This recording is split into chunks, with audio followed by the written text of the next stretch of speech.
After an intense fight against the final boss, there is an explosion, and Setsu finds himself in the real world. As he daydreams, he is approached by his childhood friend Yuhi, but Setsu doesn't want rumors to spread about them, but Yuhi doesn't care, pointing out how long his hair has gotten, saying it makes him look gloomy, so she offers to cut it for him.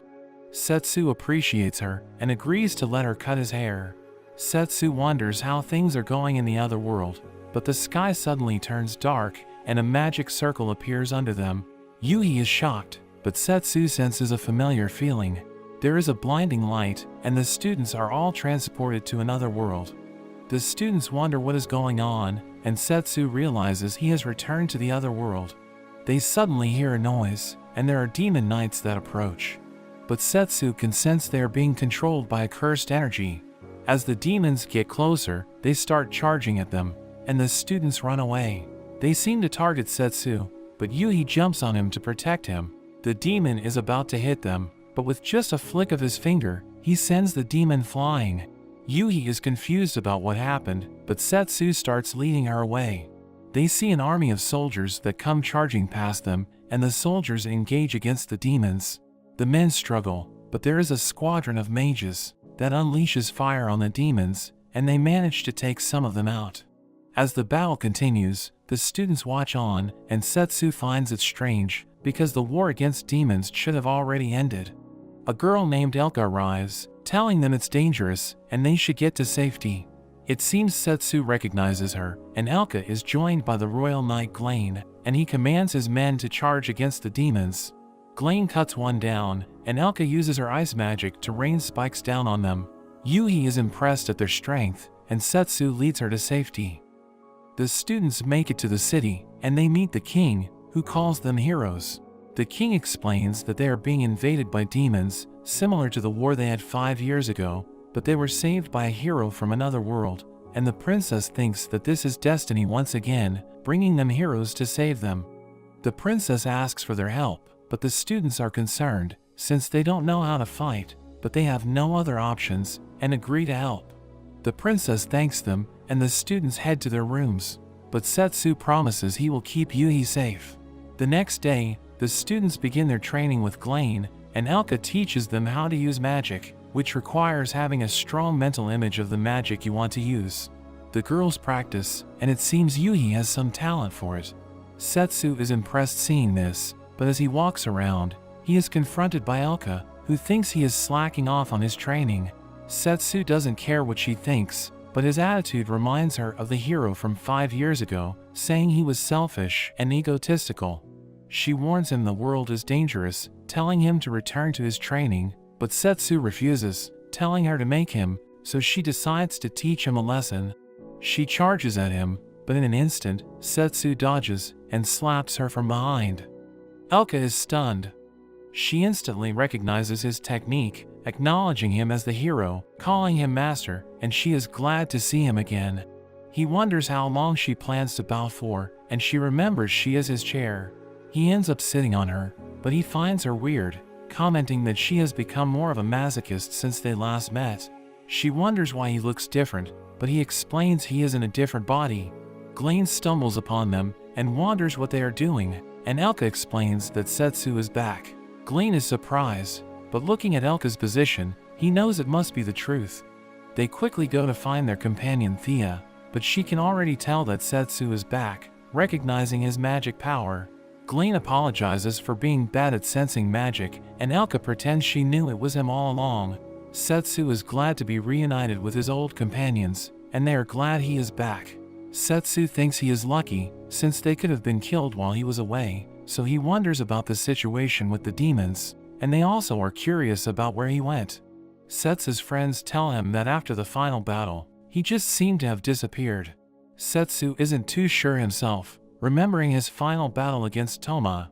Just as he was about to strike, he gets cut by him, but Setsu lands a devastating blow that causes an explosion. But after that, he was reborn in another world, but kept his memories and magic powers. And he randomly got summoned again. Thea thinks it could actually be destiny that he was summoned again, and Setsu wonders what happened to Toma, thinking he could be behind this new war. because the demons seem to be controlled by his curse magic. But his friends tell him that he also went missing after that fight. They tried looking for the both of them, but had no luck.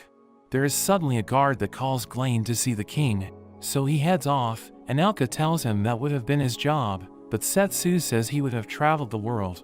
And the three enjoy the peaceful scene that Setsu helped to bring. But Setsu wonders what Toma is up to. We see the king as he declares war on the demons. Glain tells him to reconsider, saying they are still waiting to hear from their emissary, but the princess says it was the demons who started invading them unprovoked, and seeing that new heroes were summoned at the same time, she thinks justice is on their side. Glain can't argue, and the king thinks that it was wrong to listen to Setsu and make peace with the demons 5 years ago. We see Yuhi practicing her magic, and she manages to use wind magic. Setsu compliments her, but she doesn't like the thought of using magic to hurt people, but she swears to use it to protect him, and Setsu is happy to hear this. Setsu meets with his companions, and they tell him about the declaration of war. But Glain managed to stall for time, saying the new heroes still needed more training, and Setsu decides he will go out and stop the war himself. His friends want to go with him, but he tells them he will go alone, saying he needs reliable people to stay, especially since Toma could be behind everything, so they have no choice but to agree. But first, he needs to get his equipment. Inside the palace, Thea uses an invisibility spell to sneak around, but Elka charges in, and Setsu is reminded of their old adventuring days. Elka beats up a guard, while Glain thinks they should have used a different approach. They stuff him in a box, and they head into the storage room, where Setsu finds his old sword. The guards discover the box, and they are put on high alert.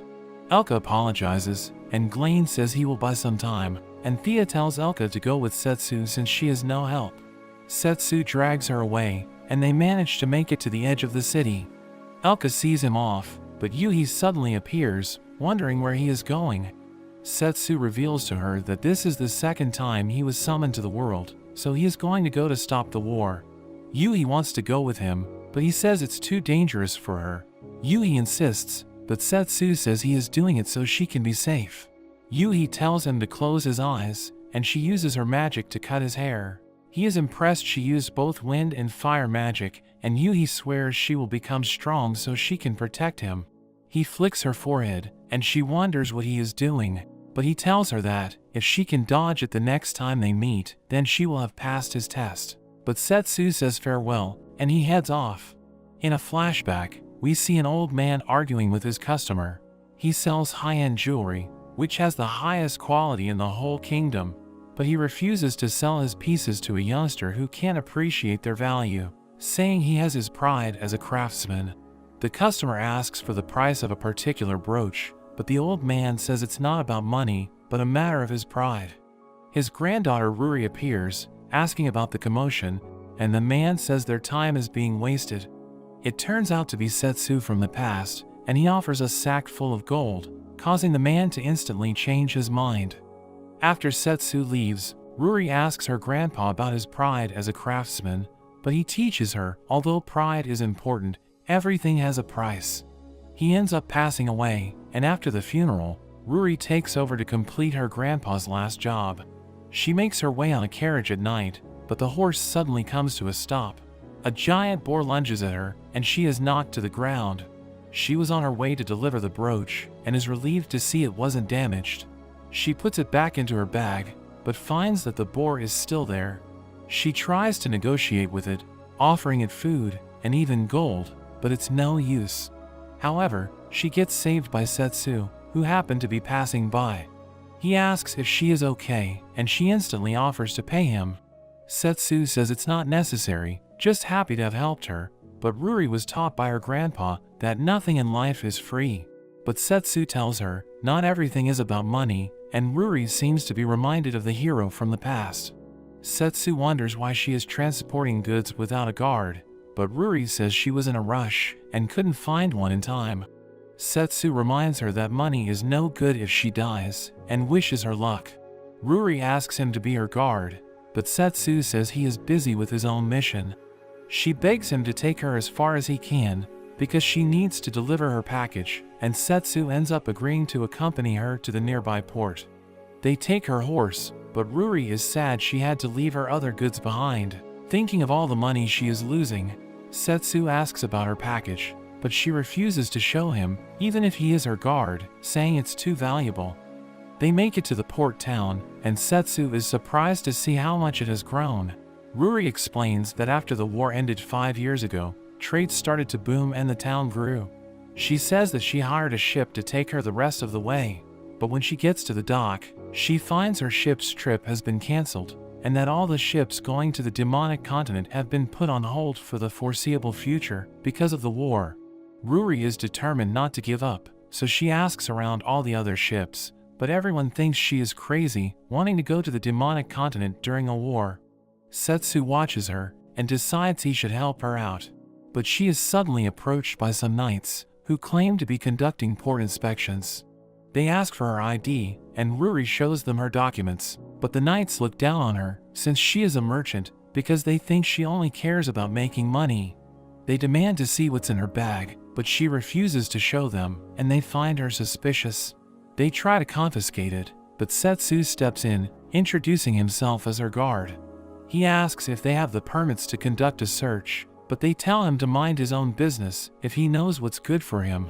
Setsu refuses to back down, so they prepare to teach him a lesson, and Setsu taunts them to fight him. But they start to attract the attention of the people, so the knights decide to let them off for now. Ruri jumps on him in gratitude, asking how much she owes him, but he says it's okay. She treats him to some food, and Setsu compliments her for staying calm in such a situation. She wonders how he knew about the permit rules, and it seems he learned a thing or two from Blaine. He wonders what she will do without a ship, and Ruri says she will keep looking for one around the town, or even buy her own ship. Setsu thinks that would be ridiculous, and reveals that he is actually on his way to the demonic continent, and says he can take her, if she agrees to rest at the inn, telling her not to push herself so hard. Ruri agrees, so they get a room at the inn. Setsu enters, telling her it's her turn to use the bath. Ruri asks him to watch her package for her while she is bathing, and Setsu wonders if it is okay. But she says she trusts him, even showing him the brooch inside. Setsu is surprised to see it, and Ruri explains it was her grandpa's last job. The brooch was her grandpa's most prized creation, and one day someone had brought it back to get it repaired. He did what he could to repair it, but his health was failing, so he couldn't be the one to deliver it. On his deathbed, he teaches Ruri that although money is important, it's only because it lets you protect the things that are really truly important, and sacrificing everything for that reason is what true pride means. He entrusts her to complete his final job, which she promises to deliver no matter what. She leaves it with Setsu, and goes to take her bath, reminding him not to steal her money, but she is glad to have met him, and happy she is close to completing her grandpa's last job. Setsu examines the brooch, and finds that the protection magic he had used on it is broken, so he worries for the person he had given it to. Later at night, while the two are sleeping, the knights come looking for them, accusing them of being demon spies. They approach their room, but Setsu becomes aware of them. The knights burst in, and Ruri is terrified. They end up jumping out of the window, and start running away, but the knights cut them off. Setsu jumps over, and continues to run, while Ruri is flustered. The knights follow, but end up slipping on bottles, which Setsu set up as a trap. However, they end up at a dead end, and the knights catch up. Ruri wonders what they are going to do, but Setsu provokes the knights to fight. However, Setsu grabs Ruri, and he jumps off the edge.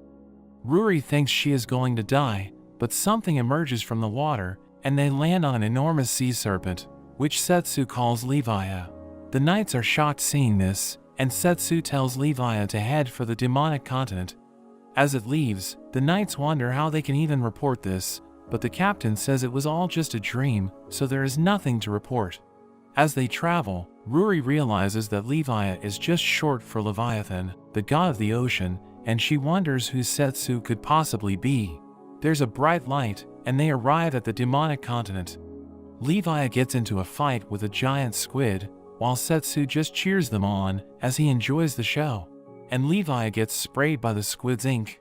Setsu reintroduces Levi, who has taken her human form, and Ruri is surprised to meet the god of the ocean.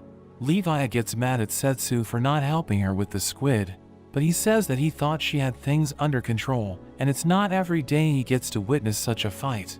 Levi is also mad that he disappeared for 5 years, and the first thing he asks for is to use her as a boat. Ruri interrupts, asking what they are going to do with the giant squid, and Levi says that Setsu will deal with it.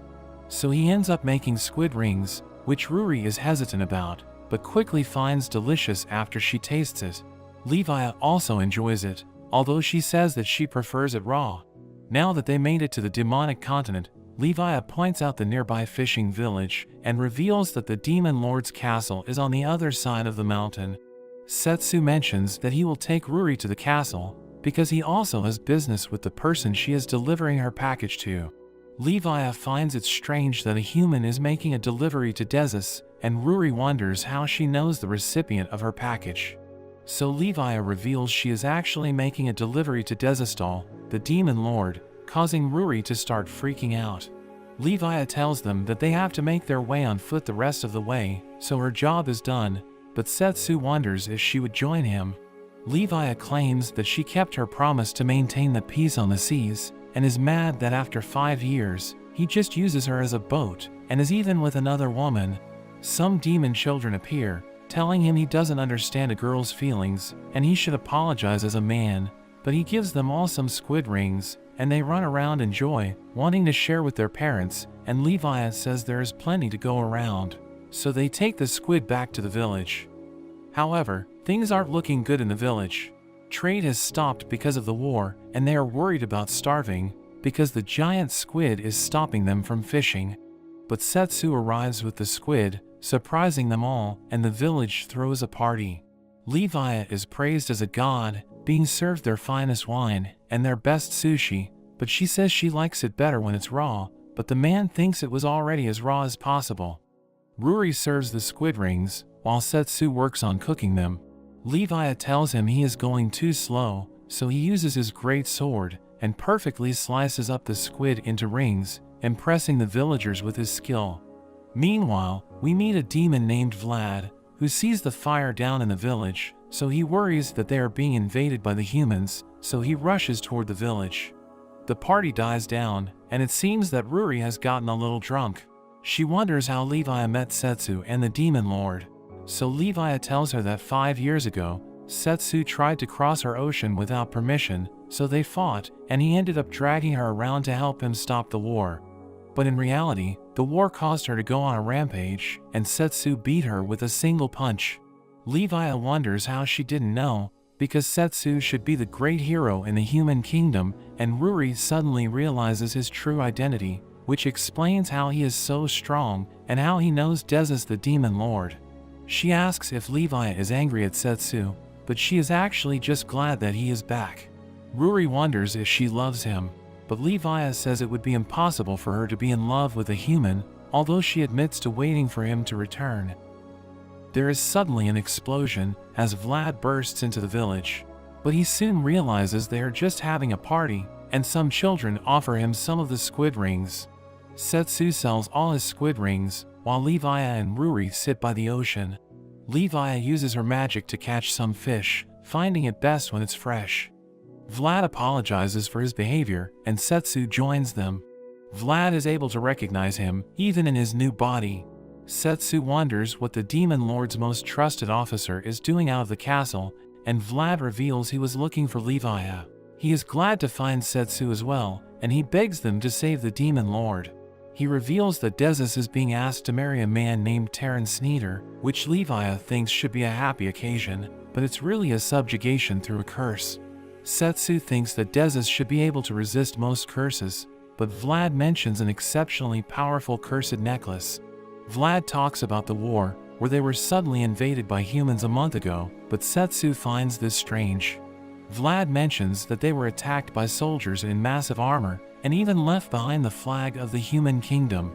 Desus was reluctant to go to war, which is when Sneeder appeared and offered to negotiate to stop the war. Setsu wonders just how strong Sneeder could be, but Ruri reveals he is actually the most wealthy merchant in the world, and his company owns most of the merchant ships in the sea. So Desus is willing to sacrifice herself to try and stop the war. Setsu wonders how Vlad can be okay with it as one of her generals, but he says they would fight until the last man. However, Levi knows that Desus is doing this because she made a promise to him that she would maintain the peace, and Levi calls her a fool for clinging to such a promise to someone who disappeared, but she decides to help her. Vlad warns them that the road to the castle is crawling with monsters, but Setsu says he will take care of everything by the time he gets there, and they start running straight toward the castle. He is reminded of the time that they attacked the Demon Lord's castle together, but they are soon approached by some wolves. Levi transforms her arm, cutting the wolves down with her water slashes. She wonders what their plan is, and Setsu says they are going to stop the wedding and blow away the Sneeder guy. Levi wonders how he will stop the war without the backing of Sneeder, but Setsu thinks he is the one behind the war. Since the demons think that the humans were the first to attack, and the humans think the opposite, it's clear that someone else is trying to start this war, so Sneeder definitely seems suspicious. Although he might not be the mastermind, Setsu thinks he must know something. They are attacked by more wolves, but Levi shoots jets of water from the ground and takes them all out. Setsu is impressed at her strength even on land, and he wonders if she has gotten stronger. They continue on their way, and Levi thinks about her time with Setsu. Because 5 years ago, she just slept at the bottom of the ocean, not caring about the things happening above, but after she met Setsu, and going around with him, she realized the beauty of the world, and chose to protect it, not only because it was a promise that she made, but because it's her own will. She refuses to lose to Desus, telling Setsu that she likes his squid rings even better than when it's raw, so he promises to make her more whenever she wants. They arrive at the Demon Lord's castle and prepare to face Desus. In a flashback, we see Desus as she fights to protect her people, but in the end, Setsu defeats her, but he offers to make peace and gives her the brooch as a token of his sincerity. After some time, Desus learns about his disappearance, but even though he is gone, she thinks about her promise to him to keep the peace. 5 years later, we see Desus as she patrols the city with Vlad. The city is prospering, thanks to the peace and trade with the human kingdom, but suddenly, Desus's brooch cracks, which she finds concerning, and she gives it to Vlad to have it repaired. Soon after, they receive reports that the humans are attacking them.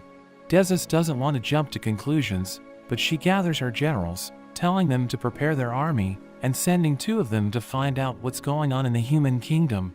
We see some soldiers preparing their supplies, thinking that they were tricked by the humans.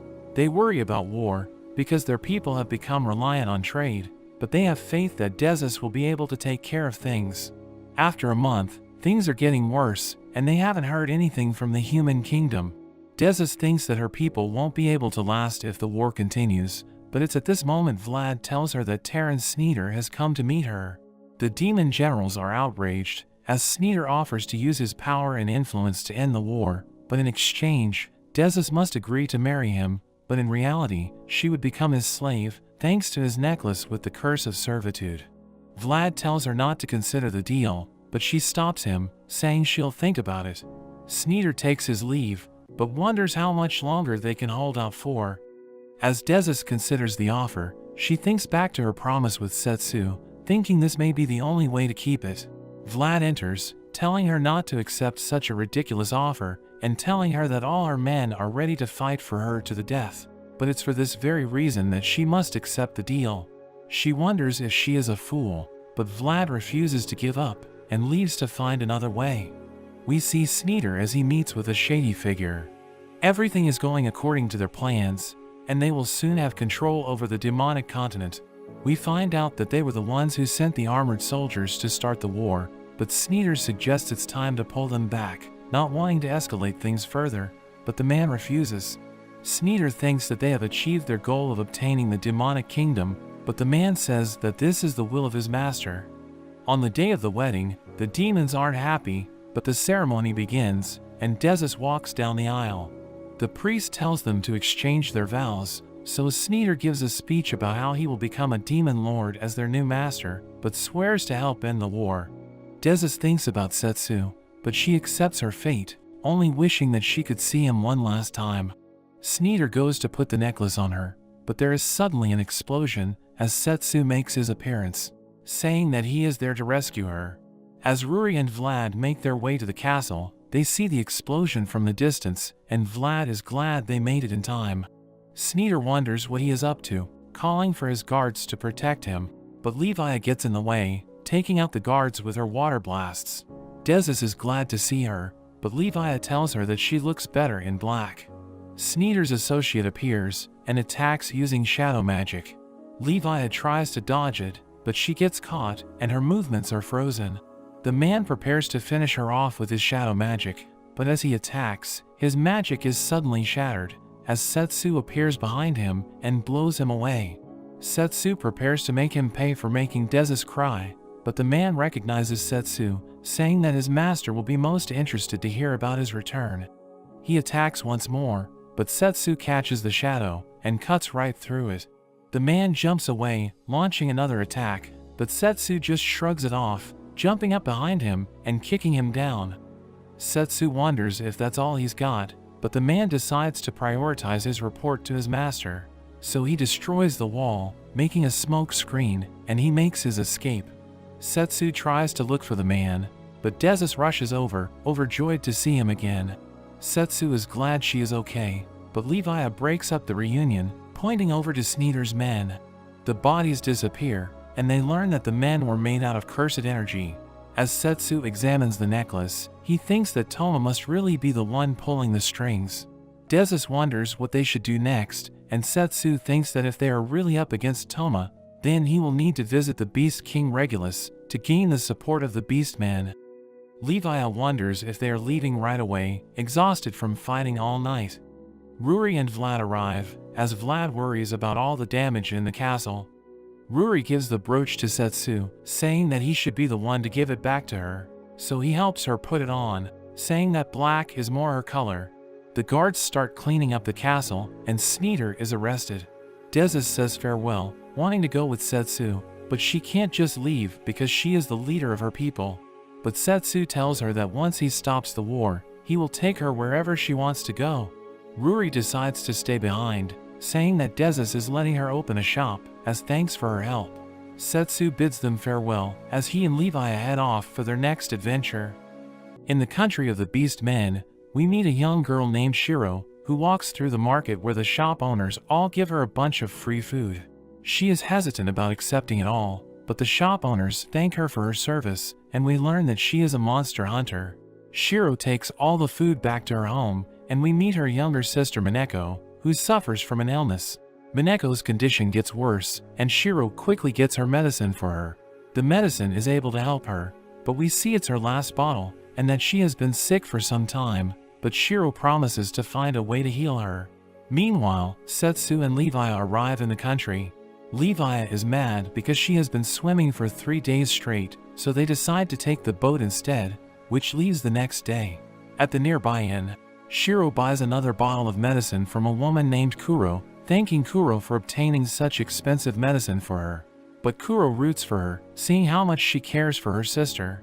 Kuro is also her boss, giving her the next job, but Shiro is shocked to see it's an assassination mission, and Kuro shows her a picture of Setsu, saying she can make enough money to never worry about affording her sister's medicine again.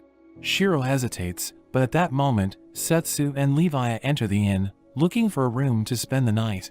As Shiro walks past, she gets a look at Setsu before she leaves. Back at her house, she has dinner with her sister, but Mineko doesn't have much of an appetite because of her condition. Shiro realizes she is running out of medicine, so she tells her sister she needs to go out for one more job. We see Setsu and Levi sleeping in the inn, and Shiro shows up to take them out. She thanks Kuro for taking care of her, and even asks to call her big sister, saying they could move somewhere together after the job is done, and Kuro is happy with the suggestion. She then hands her keys to Setsu's room, and Shiro makes her way in. She attacks with her claws, but it turns out to be an illusion, and Setsu appears behind her, kicking her out of the window. Setsu thinks she must be working for Toma, and Shiro activates her partial beast transformation. She attacks with a fireball, but Setsu cuts right through it, reprimanding her for using such an attack in the middle of the town. He slaps her in the face, knocking her out, and she reverts to her original form. Setsu notices traces of cursed magic on her, and when she wakes up, she finds they are back at her house. Mineko thinks Setsu found her unconscious, and they decide not to tell her about their fight. Setsu realizes she attacked him because she is trying to afford medicine for her sister, but he reveals that her condition is not an illness, but she is actually suffering from a curse. He casts a spell on her necklace, which reveals the cursed energy on her body. Shiro begs him to save her, and Setsu assures her he will save her. He gets Mineko to lie down, and he summons his sword Gluttony. The sword opens up, and starts sucking in all the cursed energy.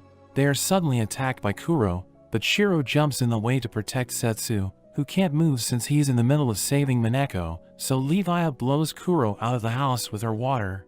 Kuro is surprised the god of the sea is helping a human, but she doesn't worry since they are fighting on land. She surrounds Levi with a number of clones, charging at her, but Levi attacks them all at once, taking the illusions out. Kuro realizes she is standing in water, and Levi claims the sea will always be with her, as she delivers a finishing blow. Levi interrogates her on what Toma is after, but Kuro just laughs. Shiro asks why she did all of this, calling her big sis, but Kuro is actually revolted hearing this. Kuro reveals that Toma is working on becoming a god, so he can destroy every other race in the world. Before Levi can capture her, Kuro activates an orb which teleports her away. Setsu joins them, and Mineko was able to be healed. They think about stopping Toma from becoming a god, and they watch the sun rise together. Setsu and Levi catch the boat, and they continue on toward the capital to meet with the Beast King. They see Shiro and Mineko along the side of the river, and they ask to join their journey to defeat Toma, wanting to repay them for their help. Setsu warns them it will be tough, but the girls insist, so he welcomes them aboard and they continue toward the capital. In a flashback, we see Setsu teaching a girl how to fight with the sword.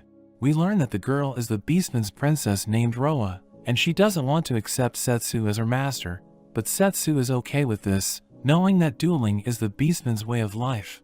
Back in the present, the Beastmen officials in the capital city of Regdom discuss how they should respond to the humans and demons. Some officials think they should focus on protecting the people, while the others think they should be more aggressive, so they begin to argue, challenging each other to a duel.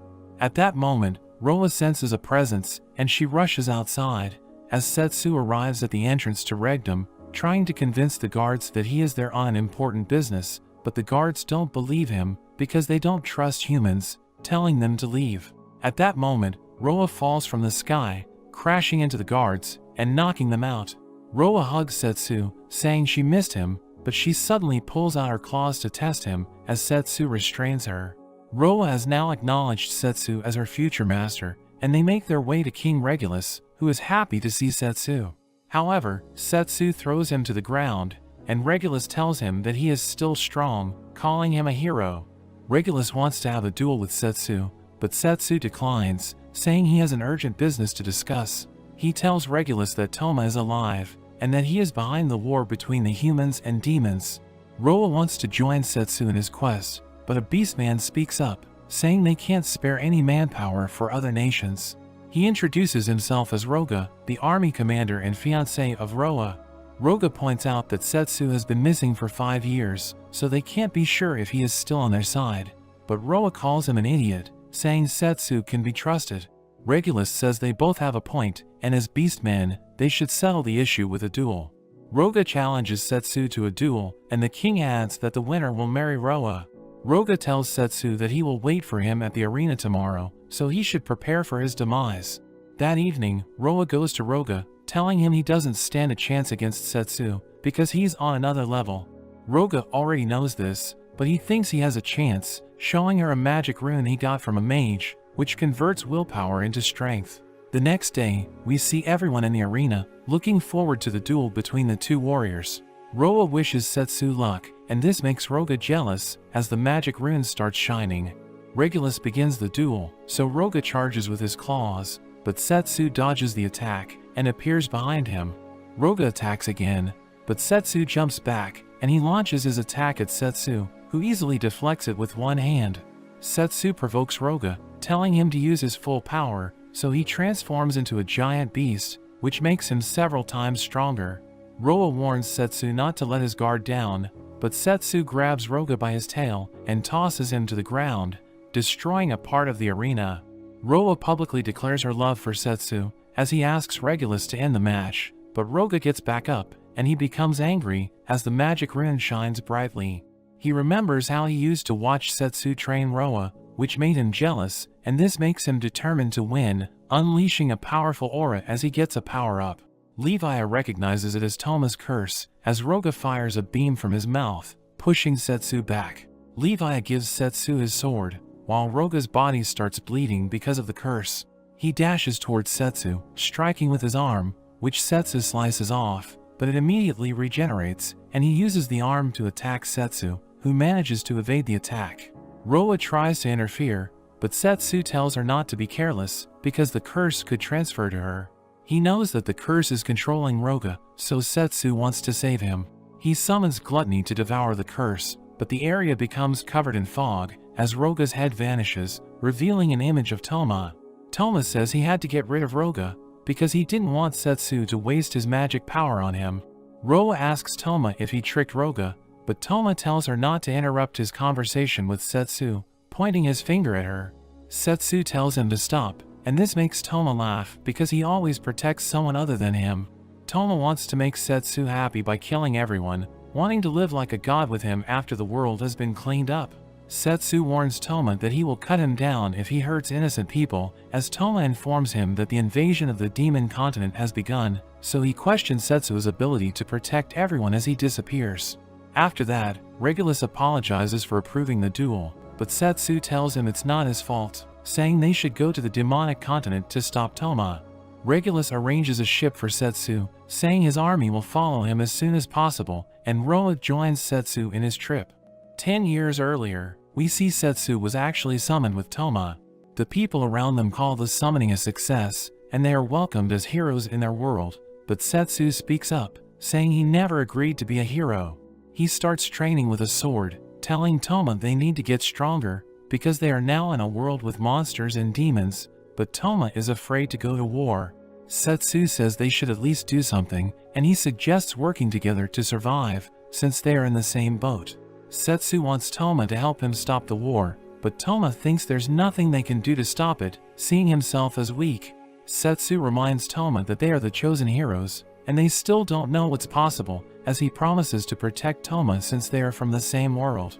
Setsu eventually decides to leave, saying he needs to see the world with his own eyes, and Toma decides to stay because he is still scared, but he tells Setsu that he will get stronger to end the war. They promise to meet again once they become real heroes, and Setsu meets up with his party, starting their adventure together, while Toma watches them leave. After some time, Toma has become an accomplished hero, earning him the title of knight. He has gained the respect of the other soldiers, who are all willing to die for him, and they charge through the battlefield together, laying siege to a temple. They break through the gate, as Toma pulls out his sword, slaughtering the demon soldiers in their path. He eventually reaches an area with a strange statue, where he sees some demons begging for their lives as they surrender, but he mercilessly kills them, thinking the war needs to end. As he walks away, he starts to hear a strange voice from the amulet on the statue, telling him it knows about his true desire, and offering to give it to him. The amulet gives off a dark energy, which makes him realize that his true desire is to return to his world with Setsu, and he takes the amulet with him. After that, we see Toma walking through the bodies of his comrades, as the only survivor in his group. A messenger informs him that a truce has been called in the name of peace, and the leaders who will sign the treaty are going to pass through the area. At that moment, he sees a caravan passing by, and he sees Setsu sitting with the leaders, wondering what he's doing there. The leaders gather in the room, signing the peace treaty together, as everyone celebrates the end to the war, hailing Setsu as a hero. That evening, Toma approaches Setsu, calling him amazing for ending the war, but Setsu claims that he didn't do anything special.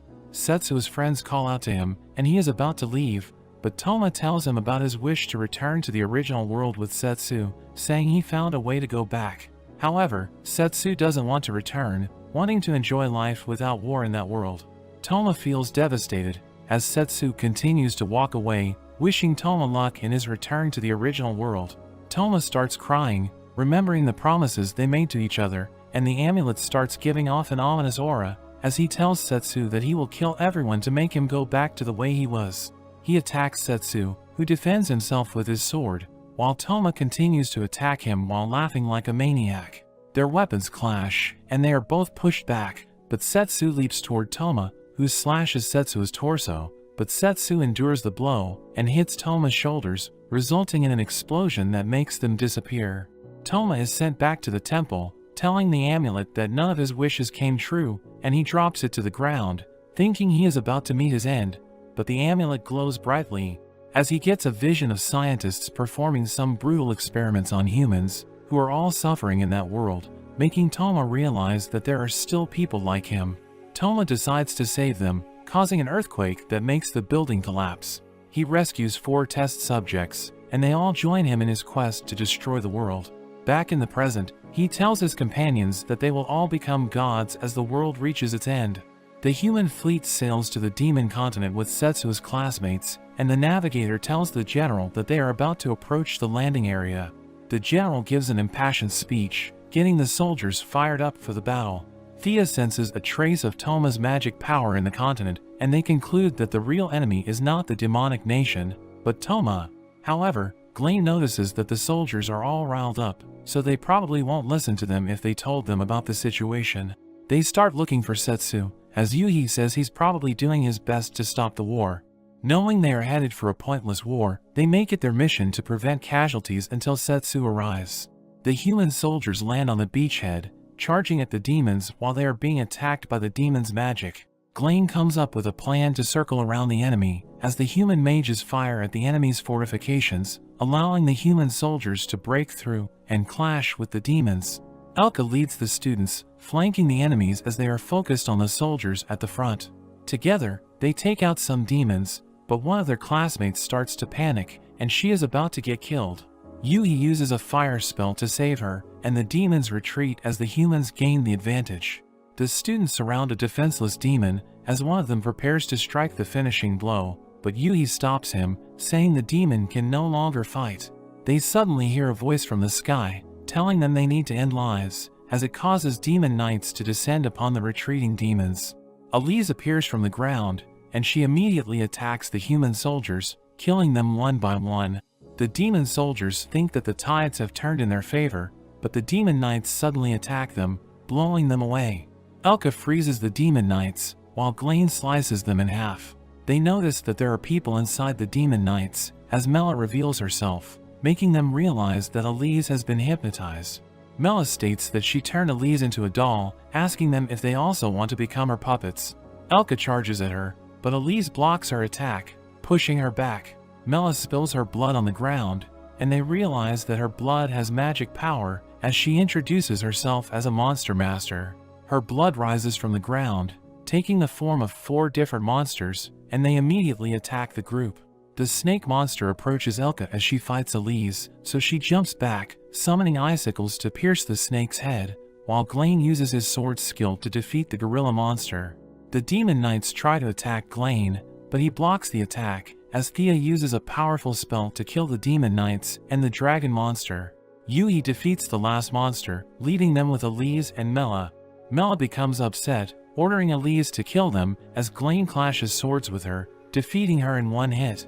Elka dashes toward Mela, disarming her and piercing through her magic organ. Elka tells her it's the price she pays for toying with people's lives, as she leaves her bleeding by the river. But Mela gets back up, revealing that her body has been modified during the experiments, so she has an extra magic organ. She breaks her limit, summoning a 3-headed chimera, and she jumps on top of it, using a spell to merge her body with the monster, fueling it with her life force. The chimera tries to stop them, but they all jump away.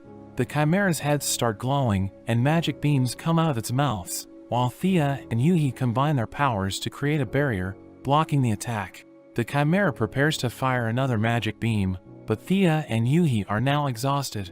At that moment, Elka sees a butterfly, and it makes its way to Mela. Elise suddenly appears behind Mela, stabbing her from behind, but Elise suddenly starts crying as she recalls how they used to treat each other as sisters.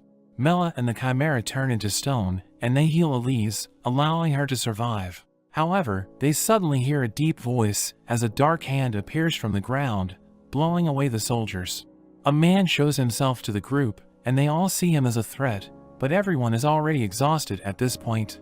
Yui thinks about taking him on, unleashing her aura, but Setsu suddenly descends from the sky, joining them on the battlefield. Setsu tells Yui to stand back, saying he'll take care of it, and the man immediately recognizes him as the hero. He removes his cloak, unleashing his aura, while Setsu charges at him. Meanwhile, Kuro takes out some soldiers, but she is suddenly attacked as Shiro and Mineko make their entrance. Shiro thinks Kuro is not a bad person, calling her big sister, but Kuro laughs, throwing her weapons, which they easily deflect. Kuro dashes toward them, striking with her weapon, but they dodge the attacks, and Shiro strikes back, but she misses. Kuro wonders if that's all they can do, calling them useless cats as she attacks Shiro, wounding her face, and she immediately makes her way to Mineko. Shiro hits Kuro with a flying kick, while Mineko follows up and smashes her into the ground. Kuro appears to be defeated, and the sisters let their guard down. But black tentacles suddenly appear from the ground, restricting Mineko. Kuro gets back up, and we see she now has extra arms. She pushes Shiro back, and she breaks her limit, strengthening her extra arms. Kuro launches her arm at Shiro, who dodges the attack, but the arm travels beneath the ground and appears in front of her. Shiro gets hit, pushing her away, as Kuro laughs, saying sisterhood is just a curse, but Shiro still calls Kuro her big sister, claiming it's not a curse. Kuro launches her arms at Shiro, who runs as she dodges the attacks. She jumps toward Mineko, and they combine their powers, causing the tentacles to break as the two fuse their bodies. They call it their secret power, as Kuro calls the sisters useless, but she dashes past Kuro in an instant, saying she doesn't stand a chance against her. Kuro summons more extra arms, sending them to attack, but the sisters spin like a top, blocking her attacks and destroying most of her arms. Kuro falls to the ground, but she refuses to give up, remembering her dead siblings, as she lunges at them. Kuro gets taken out in one hit, and the sisters return to their original bodies, as Kuro lies motionless on the ground. Meanwhile, a man faces a group of demon soldiers alone, and they hit him with their swords, but it has no effect on him. He pushes the soldiers back, and he removes his cloak, as he starts beating the soldiers up. He introduces himself as Virdas, inviting the soldiers to attack him. At that moment, Roa jumps toward him, punching his face, sending him flying. But she wonders why his face is so hard. She tells the soldiers to back off, saying she'll take care of the man, who reveals that his body is made of iron. Virdas mentions Roga to her, which touches her sore spot, so she dashes forward, striking with her leg, but Virdas is unfazed, and Roa's leg starts bleeding. Roa tells him she will crush him for toying with the pride of the beast men, unleashing a powerful aura from her fists, as she tells him that she will keep hitting until he breaks. Virdas opens his hand, releasing dark particles, while he tells her about his ability to control his body freely. Iron pellets appear around her, hitting her multiple times. Roa collapses, making Virdas think she's done for, as he starts walking away, but she gets back on her feet, and she exudes her aura, making Virdas surprised. She runs to Virdas, who launches iron pellets, hitting her eye, but she endures the blow, landing a solid punch on his face.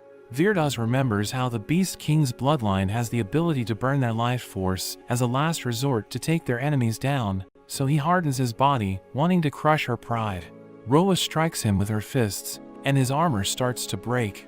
So he impales Roa with iron spikes, but she fights on, destroying the spikes, and driving her fist through his torso. Roa states that a beastman's pride is tougher than anything, but she collapses as she runs out of stamina.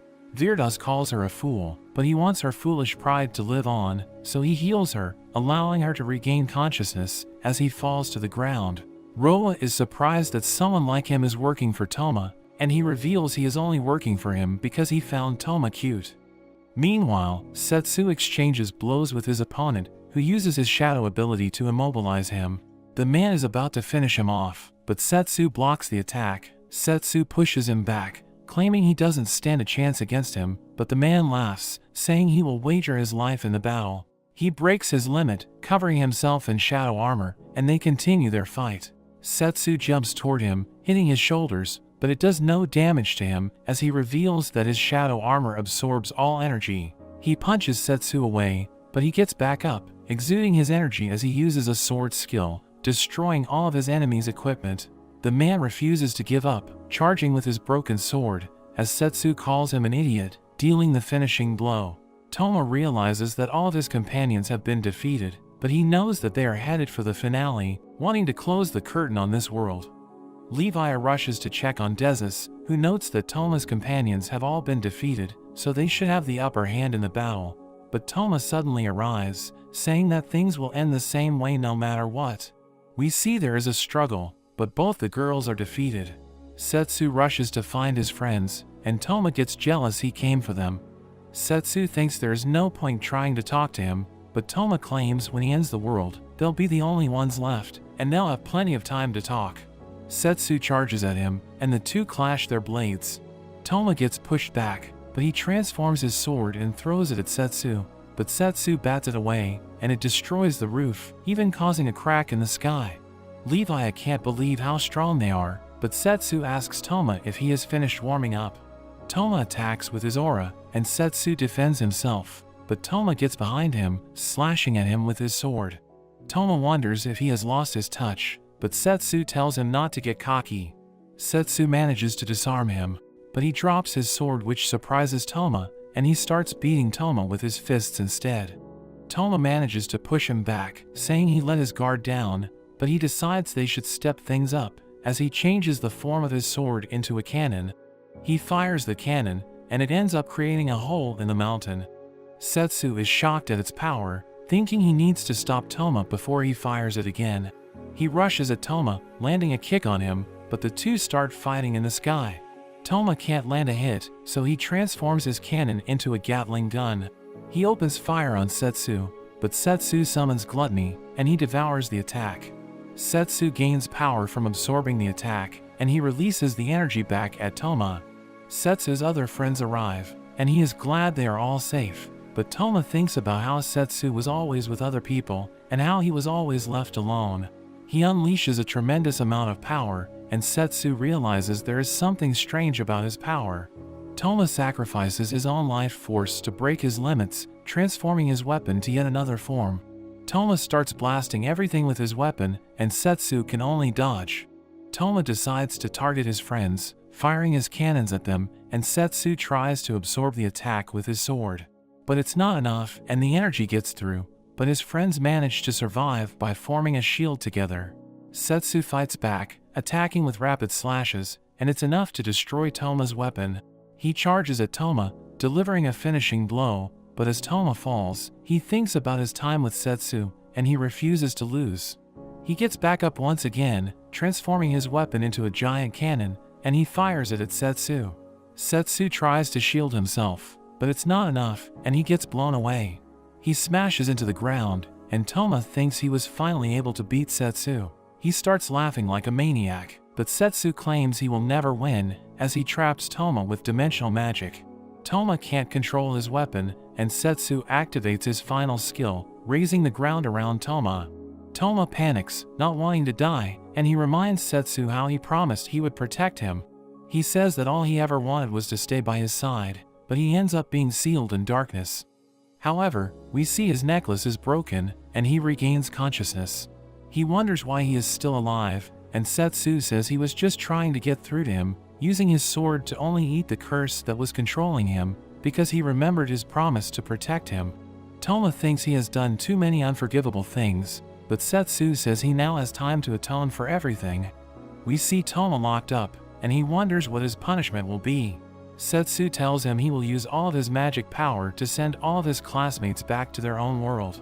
Toma thinks he is getting off easy, but Desus says that once he uses all his power, he will just be a regular human, so he won't be able to cause any more trouble, and Setsu suggests he should also go to the other world to have a fresh start. We see Toma performing the spell, and all the students are sent back to their world. Setsu wonders why Toma decided not to go with them, but Toma says he wants to atone for the things he did in this world. The two head their separate ways, and Setsu prepares to go on a new adventure. Elka wants to go with him, but Thea says they have too much work after the war. We see that Yuhi also stayed behind, and she is determined to stick with Setsu wherever he goes. So the two head off to explore the world, and they are excited to see what lies ahead. But that's where this video ends. Remember to like and subscribe to the channel. Thanks for watching, and I'll see you next time.